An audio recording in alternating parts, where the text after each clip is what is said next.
Salut, bonsoir, nous sommes en février 2026, il fait moche, on se fait chier, on a l'impression que Doctor Who est mort, mais finalement, vous allez voir qu'il y a beaucoup de news et j'ai envie d'en parler parce que moi aussi je me fais chier.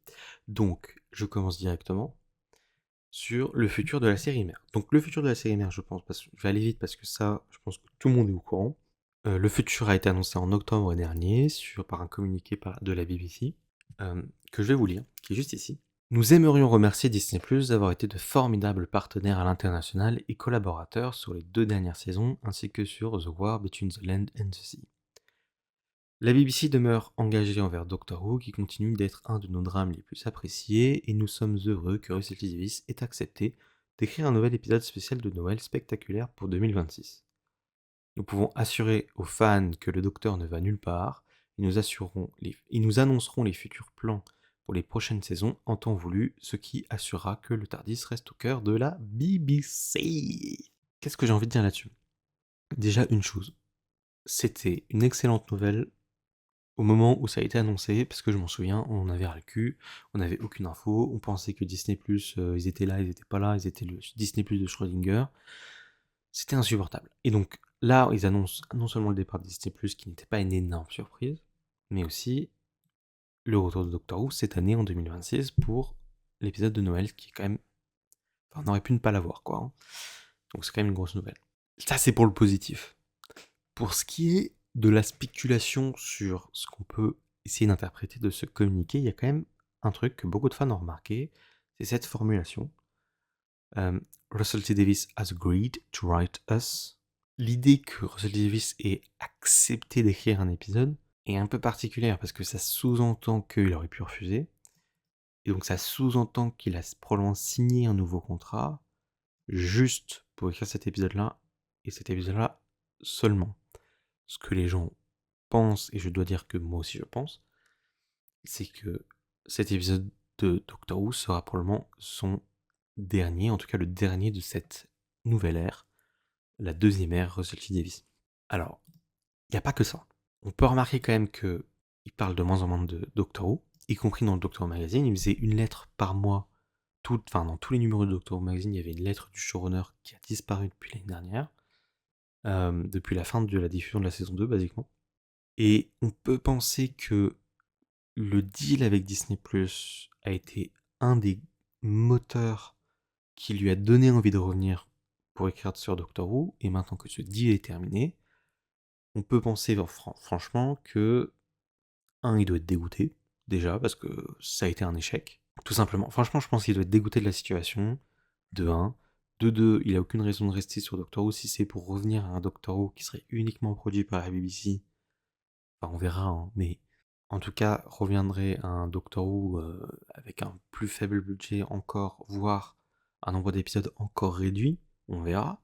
Mais voilà, je pense qu'il se dit autant que je laisse ma place, quoi. Parce que ça, je l'ai déjà fait. Le deal avec Disney, c'était particulier. La BBC me demandait de venir pour protéger la série euh, de Disney. Ça, il l'a dit. Que c'était aussi pour ça que la BBC lui a demandé de revenir. Maintenant que ça s'est terminé, je pense qu'il se dit la prochaine étape dans ma carrière, c'est certainement pas de devenir showrunner d'une série qui n'a plus d'argent, même si j'aime beaucoup Doctor Who. Et on verra. Bon, après, il n'y a rien d'officiel sur le départ de Russell T Davies, c'est juste que ça semble de plus en plus certain. Maintenant, pour ce qui est du... On peut essayer de spéculer sur à quoi va ressembler ce spécial. Pareil, on n'a aucune info. Étant donné le retour de Billie Piper, les fans ont fait la remarque que, et ils ont bien raison, que nous sommes en 2026, et qu'en 2006 sortait Doomsday, le dernier épisode de la saison 2, Adieu Rose en français je crois, et donc le dernier épisode de Rose Tyler. Beaucoup pensent que cet épisode pourrait être un épisode des 20 ans de Doomsday, de la même manière que les 60 ans étaient plus ou moins un épisode des 15 ans de la fin de la saison 4, avec Donna et tout ça. Essayer de faire une espèce de séquelle à Doomsday, et donc ça veut dire quoi? Ça veut dire probablement le retour de David Tennant en tant que 14e Docteur. Et donc tu aurais David Tennant dans le rôle du 14e Docteur avec Billie Piper qui jouerait Rose Tyler, et donc pas le Docteur. Donc il y aurait une explication à la con sur voilà pourquoi elle a volé le corps du Docteur. Mais bon voilà. Donc ça c'est que des spéculations, on sait pas. Je sais pas si j'aimerais voir ça ou pas, mais en tout cas je le partage parce que c'est ce que je pense aussi qui risque de se produire. Pour maintenant, sur ce qui est des news que vous connaîtrez peut-être un peu moins, Doctor Who a un nouveau spin-off. Doctor Who a un nouveau spin-off. Alors, ça pareil, ça a été annoncé l'année dernière. Ils ont annoncé, la BBC avait annoncé l'année dernière qu'elle recherchait un partenaire pour la production d'une série d'animation pour enfants dans l'univers de Doctor Who. Et c'est en décembre dernier, le 17 décembre 2025, qu'ils annoncent que ça sera Blue Zone Animation Studio qui s'occupera du projet. Ils ont annoncé 52 épisodes de 11 minutes qui ont été commissionnés avec un début de production qui serait cette année en 2026. Blue Zoo Animation Studio, c'est une société d'animation britannique qui s'est spécialisée dans l'animation pour enfants. Leur plus gros projet, c'était une série qui s'appelle The Adventures of Paddington, l'ours là, pour lequel ils ont reçu des Emmy Awards. D'un point de vue purement stratégique, parce que cette série, elle vient pas de nulle part. Je pense que déjà, la BBC est particulièrement content de son succès de la série Bluey, qu'ils ont également produit, et qui fait un carton de malade. Mais au-delà de ça, je pense qu'ils sont pas aveugles. Les séries d'animation pour enfants préscolaires, ça fait des milliards de vues sur YouTube. C'est un filon de malade. Je pense que déjà capitaliser sur ce succès-là et y ajouter Doctor Who, c'est déjà un peu malin. Et d'ailleurs, ils sont pas les premiers à le faire. Star Wars l'ont également fait. Ils ont sorti Star Wars Young Jedi Adventures. Et Marvel, ils ont fait Spidey et ses amis extraordinaires. Les deux, plutôt un carton aussi, hein, notamment Spidey. Donc déjà, ce projet il sort pas de nulle part parce que ça semble être quelque chose que plusieurs grosses franchises veulent faire. Et d'un point de vue purement cynique, et même si ça peut être un peu horrible à entendre, je pense qu'il y a aussi une stratégie de aller chercher le public de demain. Parce que de nos jours, pour découvrir Doctor Who, contrairement à comment c'était il y a 20 ans, il faut d'abord choisir de regarder Doctor Who, dans le sens où, à l'époque, tu, tu te disais, bon là je me fais chier, je vais regarder la télé, tu regardais ce qu'il y avait sur les chaînes, et souvent tu tombais sur une série, type Doctor Who, ou Buffy, ou Charmed, ou Les Simpsons, ou peu importe, et tu disais, ah tiens, bah je vais regarder ça. Et t'en avais rien à foutre si c'était l'épisode 1 de la saison 1, ou si c'était l'épisode 12 de la saison 2, peu importe. C'est-à-dire que de toute façon, t'avais que ça, t'avais pas le choix. Donc c'était comme ça que tu découvrais des séries. Aujourd'hui, pour découvrir une série, il faut d'abord faire le choix de la plateforme dans laquelle tu veux aller, et puis après tu vas avoir un choix de série gigantesque. Tu vas probablement choisir, si tu sais pas ce que tu veux regarder, tu vas choisir sur la première page un truc qui semble sympa, donc c'est l'algorithme qui va choisir pour toi, mais sinon, il faut chercher la série, est-ce qu'elle est sur une des plateformes que tu payes, etc. etc. Donc c'est chiant. Et donc ça, c'est le gros problème de Doctor Who pour le 21e siècle, enfin, en tout cas pour le futur du 21e siècle, c'est que c'est difficile pour un ado de 12 ans, c'est-à-dire l'âge à lequel moi j'ai découvert Doctor Who, de prendre la décision de regarder Doctor Who parce que déjà en France c'est nulle part, mais bon ça c'est un problème. Si on parle juste de Grande-Bretagne, tous les épisodes sont sur le iPlayer, mais il faut que le gosse il décide d'abord d'aller sur le iPlayer plutôt que sur YouTube ou sur Twitch ou sur Netflix ou sur Amazon Prime ou que sais-je. Et ça déjà c'est chaud parce que la grande majorité des ados préfèrent déjà YouTube et Twitch. Ensuite, aller chercher Doctor Who sur l'iPlayer. Et ensuite, lancer l'épisode de Doctor Who, sachant qu'il y en a 20 000 et que c'est pas très motivant. Donc le public préscolaire, pour le coup, lui il sait pas utiliser une télécommande. Et c'est les parents qui décident pour leurs enfants. Et donc ce qui peut se passer, c'est que en effet, les parents mettent leur enfant devant CBeebies et, et ils vont tomber sur Doctor Who et vont peut-être, quand ils seront ados, une partie d'entre eux au moins, vont probablement se dire ah bah tiens, je me souviens de cette série Doctor Who quand j'étais enfant, j'aimais bien, ici je regardais la série mère quoi. Donc après ils vont chercher Doctor Who sur le iPlayer et ils vont regarder. Au moins une partie d'entre eux, pour le moment pas tous, mais voilà, je pense qu'il y a aussi une stratégie un peu cynique de réussir à conquérir le public de demain. Même si bon, bref, c'est un peu... C'est très capitaliste hein, comme manière de penser, mais je pense réellement que c'est aussi la pensée qu'il y a derrière Star Wars Young Jedi Adventures et puis Spidey, quoi. Sinon, sur à quoi ça peut bien ressembler cette merde, globalement, j'en sais rien. Ça va probablement être un truc... Déjà, est-ce qu'il y aura probablement qu'il y aura le docteur et des compagnes. Ça va être un style mignon, il y aura une petite aventure de 11 minutes avec une morale. Ça, on peut le deviner assez facilement. Après, est-ce qu'on aura un docteur spécifique, un nouveau docteur qui sera créé pour cette série? Ou est-ce que ça sera un docteur déjà existant? Est-ce qu'il n'y en aura qu'un seul docteur sur toute la série ou est-ce qu'il y en aura plusieurs? Peut-être qu'ils vont faire un truc où tu auras genre même, je sais pas moi, genre Sylvester McCoy ou Colin Baker qui font la voix de leur docteur. dans la série, donc t'aurais le 6e et le 7e Docteur, à côté du 10e et 13e Docteur. J'en sais rien, tu vois. Mais voilà. Franchement, ça va être... on verra. Je pense que les grands adultes fans de Doctor Who regarderont avec plaisir cette série pour enfants préscolaires, et que ça va être très drôle. C'est tout ce que j'avais à dire sur cette série d'animation CBeebies, ce qui est plutôt une bonne nouvelle. Ensuite, je voulais parler évidemment des sorties physiques, il y en a 3. Je vais d'abord commencer rapidement par The War Between the Lands and the Sea, parce que ça sort bientôt. Ça sortira le 23 février 2026. Donc il n'y a pas grand chose à dire, mis à part que le steelbook est très joli, de 1. Et de 2, parler des bonus. Donc premièrement, juste un documentaire de 30 minutes qui est disponible sur YouTube. Donc j'espère que vous êtes contents. Un caractère dossier qui est disponible sur YouTube. Un set tours qui est disponible sur YouTube. Vidéo diaries qui sont disponibles sur YouTube. Featurettes, ça je crois pas que ce soit disponible sur YouTube pour l'instant. Enfin, je l'ai pas vu. Et les Extended and Deleted Scenes, pareil, ça me dit rien, je crois pas qu'il est sorti encore sur YouTube. Mais en tout cas, ce qui est exclusif au DVD Blu-ray Steelbook, donc ce qui sera que sur le DVD Blu-ray Steelbook, c'est ces deux choses-là. Et déjà, c'est même pas vrai parce que je viens de voir ça. Ça, c'est sur le iPlayer.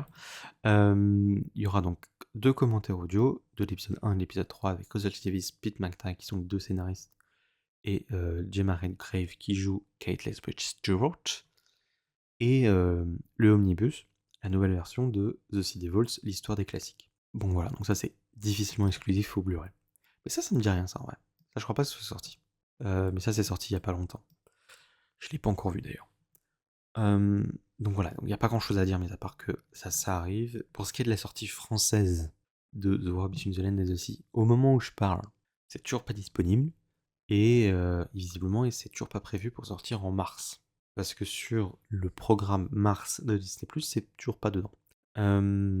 C'est très agaçant pour tout le monde, y compris d'ailleurs pour Pete McTighe qui a dit en interview, les gars, juste utiliser un VPN, ça m'a fait rire, donc je voulais le partager. L'autre sortie majeure en Blu-ray pour cette année, c'est la saison 21 des classiques, qui sortira le 16 mars 2026 en Blu-ray, avec des heures et des heures de bonus. J'en parlerai juste après. Hop, je vous montre les petites images. Tac, tac, tac, tac, tac, tac, tac. Voilà, donc il y aura combien de disques 1, 2, 3, 4, 5, 6, 7, 8, 9, 10 10 disques. Waouh, non. Je crois que c'est le record. Je crois vraiment que c'est le record en plus. Je crois que le max pour l'instant c'était 9. Et donc, comme d'habitude, il y a eu un trailer qui est sorti avec un mini-sode de Doctor Who, donc, qui a été écrit et réalisé par Pete McTighe. Hop, avec Janet Fielding dans le rôle de Tegan et Peter Davison dans le rôle du 5e Docteur. Voilà, je vais pas vous spoiler, c'est un mini-épisode qui fait référence au Resurrection of Alex. Ce qui est le plus intéressant pour parler des bonus, je voulais parler de 2 choses qui sont dans le magazine justement. Donc, les bonus. En effet, il y en a des tonnes. J'ai surtout me concentrer sur les nouveaux bonus et pas sur ce genre de choses-là, par exemple. Mais genre juste, du coup, on aura une nouvelle version de la première histoire Warriors of the Deep Special Edition, qui est remontée avec de nouveaux effets spéciaux. Voilà, on voit qu'ils ont refait les costumes, ils ont filmé des trucs devant des fonds verts. Je crois qu'il y avait une autre image. Ah, ils ont refait ça s'appelle le Mirkra. C'est de la merde, mais bref, ça ressemblera à ça dans la nouvelle version. Donc ils ont refait une version spéciale de Wars of the Deep qui, je rappelle, est la pire histoire des classiques. Et donc il y aura cette saison sur le Behind the Sofa. Le Behind the Sofa, c'est ça. C'est les acteurs qui regardent les épisodes. Il y aura Sophie Aldred, Colin Baker, Nicola Bryant, Peter Davison, Janet Fielding, Bonnie Longford, Wendy Padbury, Sarah Sutton, Matthew Waterhouse et Tara Ward. Voilà. Hop. Donc ça c'est pour le disque 1. Ensuite, il y a The Awakening. Pour The Awakening, il y a des nouveaux effets spéciaux. Même si là, pour le coup, je crois qu'ils disaient qu'il n'y avait pas grand chose, mais bref. 2-3 trucs qui ont été améliorés. Un nouveau commentaire audio.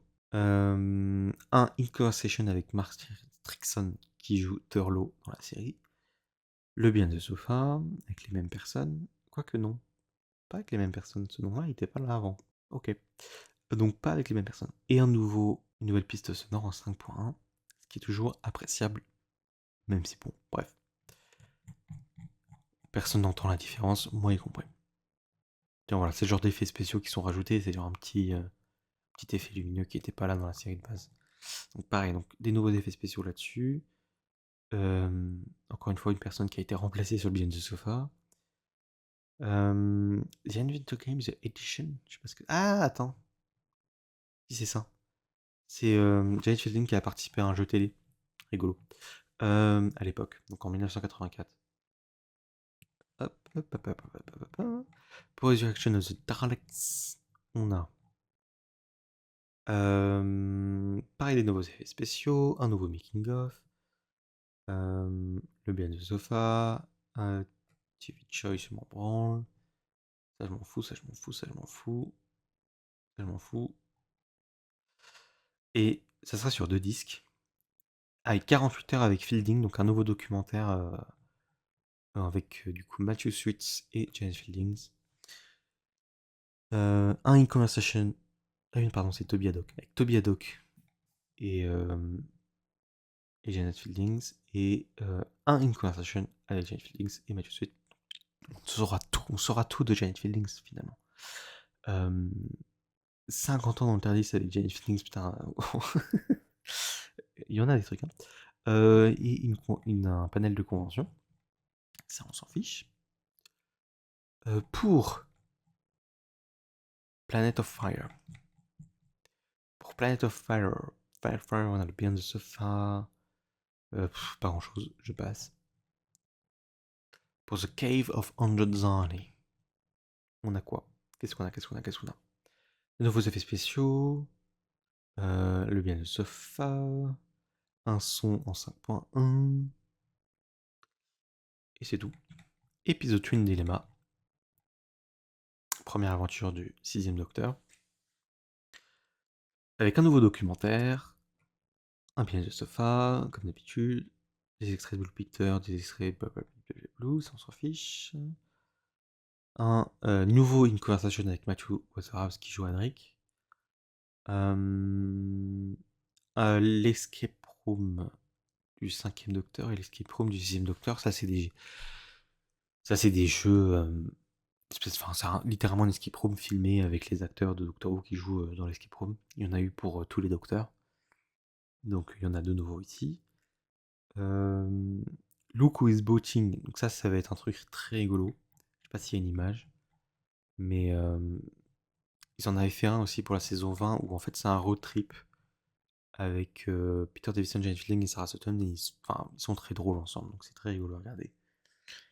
The Savage Doctors Reboot, qui est pour la première fois, je crois, mis sur un Blu-ray. Ah non, je crois qu'il a été mis sur le Blu-ray des 50 ans de la série. Mais il n'est plus trouvable, ce Blu-ray en question. Donc voilà, avec un nouveau commentaire audio.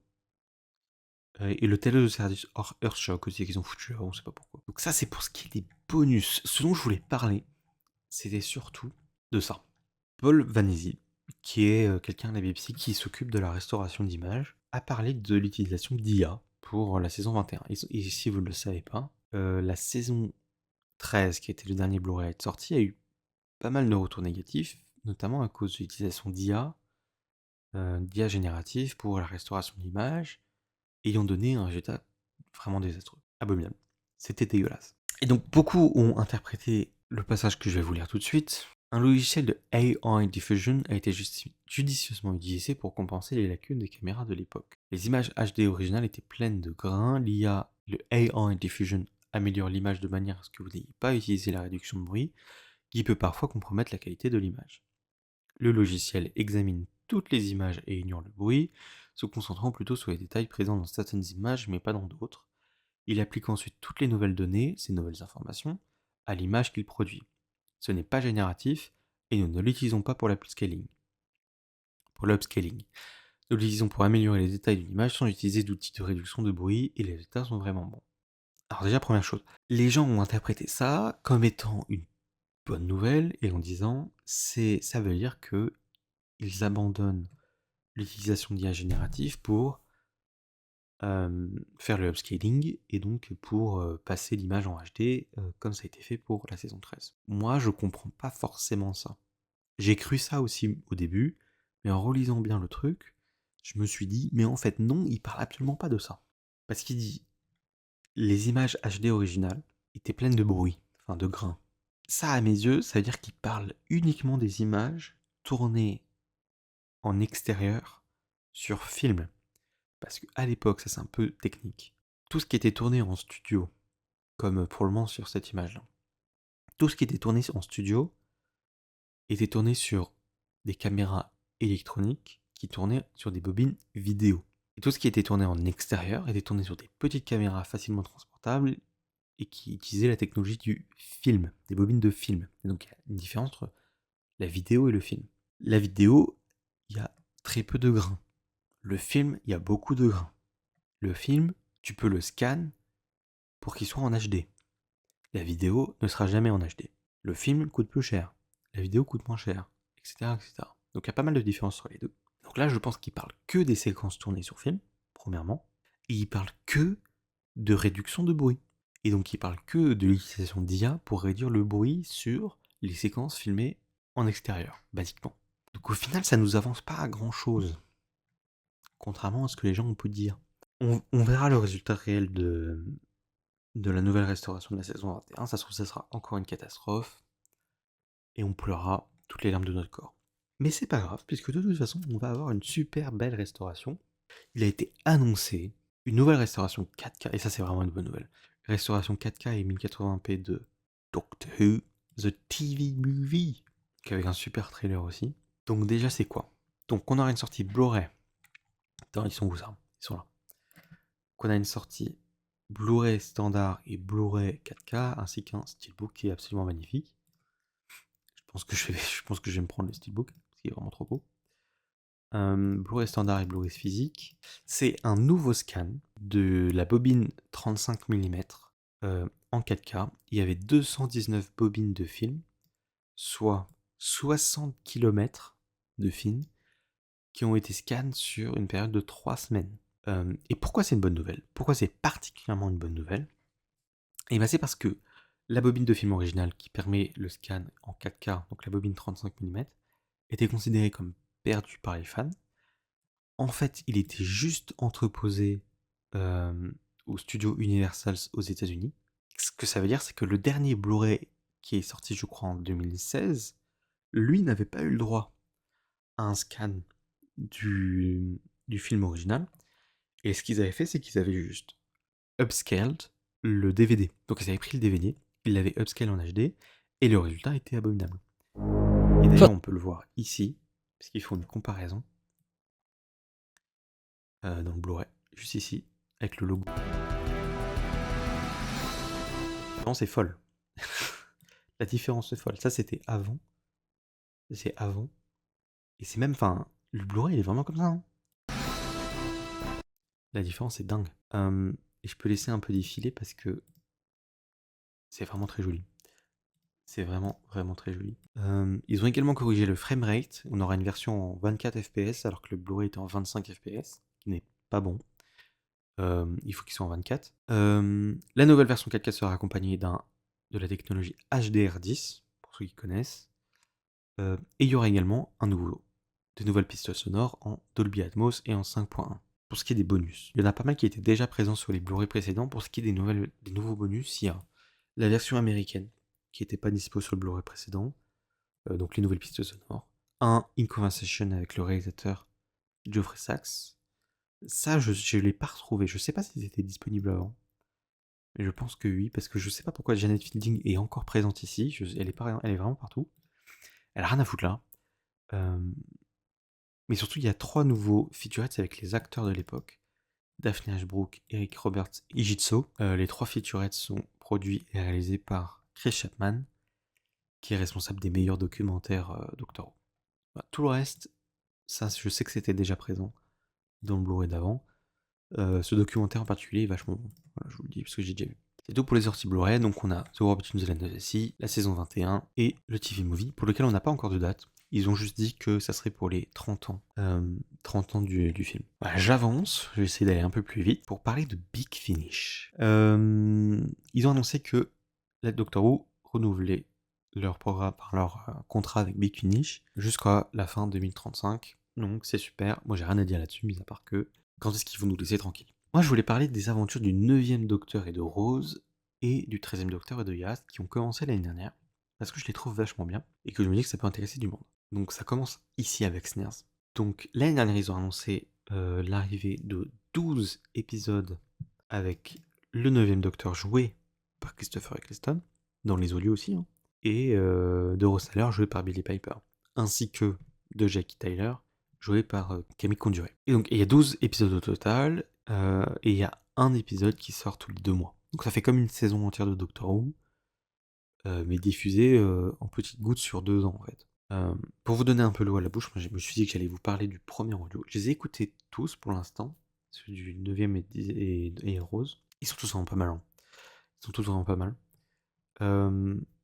Mais pour vous parler déjà du coup de Snares, c'était du coup il y a 1 an que je l'ai écouté, donc je me souviens peut-être pas de tout, mais je me souviens que j'avais particulièrement aimé. On sentait vraiment la relation entre le 9e Docteur et Rose Tyler qui. Enfin, c'est comme un flashback, ça m'a fait comme un flashback, comme dans le Ratatouille là. Donc le chef culinaire il goûte la ratatouille. Ça lui fait un flashback de son enfance. C'est vraiment ça, parce qu'on retrouve vraiment la relation entre Billie Piper et Christopher Eccleston qui est vraiment très drôle. La rhétorique du 9e Docteur et sa manière de clasher tout le monde, etc. Qui est, euh, qui est encore super drôle. Ils sont vraiment en forme. Enfin, honnêtement, les acteurs sont excellents. Et pour ce qui est de l'histoire, elle est vraiment pas mal. Ça se passe après Father's Day. Euh, et en fait, ils retournent au Powell Estate, là où les Tyler habitent. Et en fait, c'est une histoire qui parle en fait du voisin, de leur voisin. Ils vont chez lui de mémoire et ils découvrent qu'il y a plein de plantes bizarres, machin, et bref, je l'ai pas spoilé. Mais l'aventure est plutôt cool. Je crois que ça dure 50 minutes, je crois, l'audio. Ou peut-être même 45 minutes, hein, j'en sais plus. Et je vous promets que c'est vraiment pas mal. C'est vraiment pas mal, j'ai vraiment beaucoup aimé. Pour ce qui est donc du 13e Docteur et de Yas, pour le coup, j'ai pas tout écouté. J'en ai écouté que 2. Les 2 premiers. Ça sort, en fait, ça a été annoncé. Ça n'a pas été annoncé en même temps, mais ça sort en même temps, globalement. En fait, si on regarde le programme, le premier est sorti en juillet 2025, alors que Snares est sorti en août 2025. Donc en fait, c'est pareil, c'est que c'est 12 épisodes, 1 mois sur 2, mais en décalé par rapport aux aventures du 9e Docteur. Et donc ça va durer jusque 2027, hein, du coup. Voire même plus, hein, s'il y a des nouvelles saisons, on peut espérer. Et pareil, je voulais vous donner mon avis sur Vampire Weekend. Pour le coup, je m'en souviens un peu moins bien parce que j'avais un peu moins bien aimé. Mais globalement, l'histoire, c'était une amie de Yaz, pardon, avait un Endu, et un Endu en anglais, je crois que c'est une enterrement de jeune fille, voilà. Donc Yaz va à l'enterrement de jeune fille d'une de ses amies, et ils sont attaqués par un vampire. Voilà, aussi simple que ça. C'est aussi simple que ça.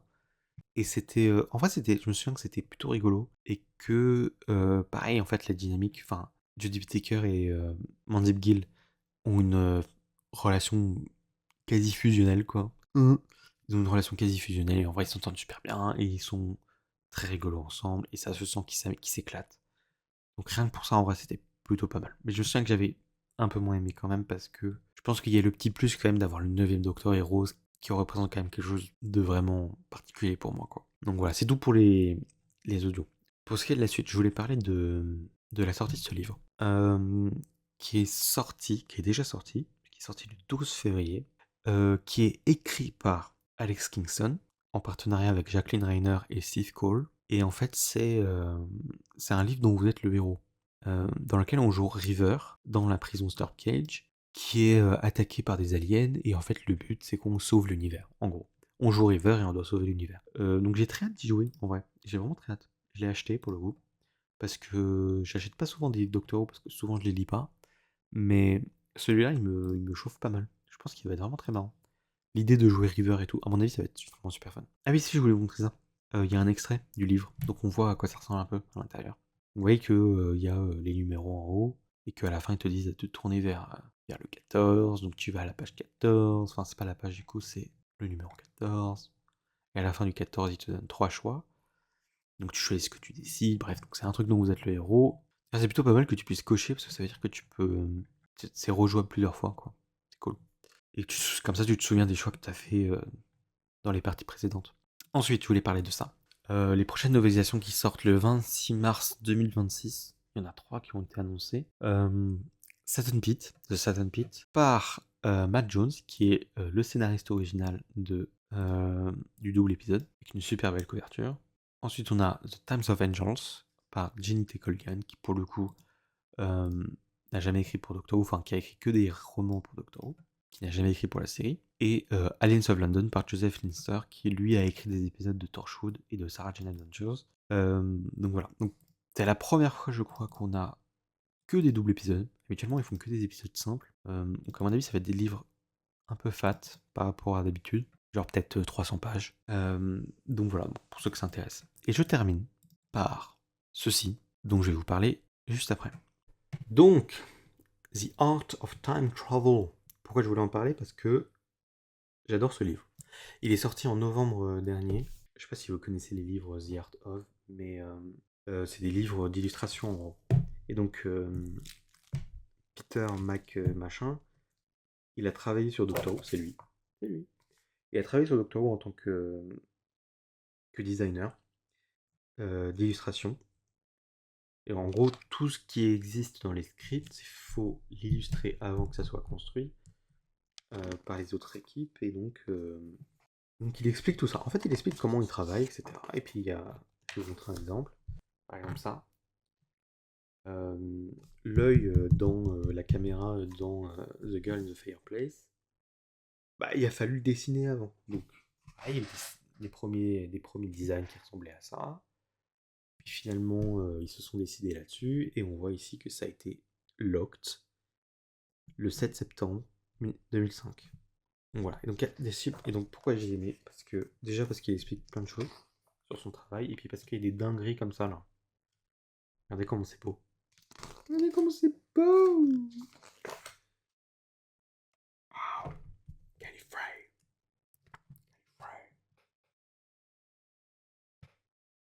Et voilà, je pense que j'ai fait le tour de ce que je voulais lire. C'est même plus long que ce que je pensais. Je pensais aller assez vite, mais en fait, j'étais long sa mère.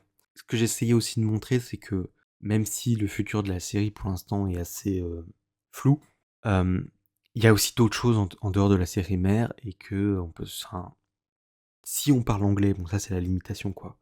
Si on comprend un petit peu l'anglais et qu'on est prêt aussi à s'améliorer en anglais, en fait, il y a Doctor Who, c'est plein d'autres choses, c'est les audios, c'est les livres, c'est les nouvelles sorties Blu-ray, les nouvelles restaurations, qui sont vraiment des projets trop cool avec plein de nouveaux documentaires qui sont souvent très cool.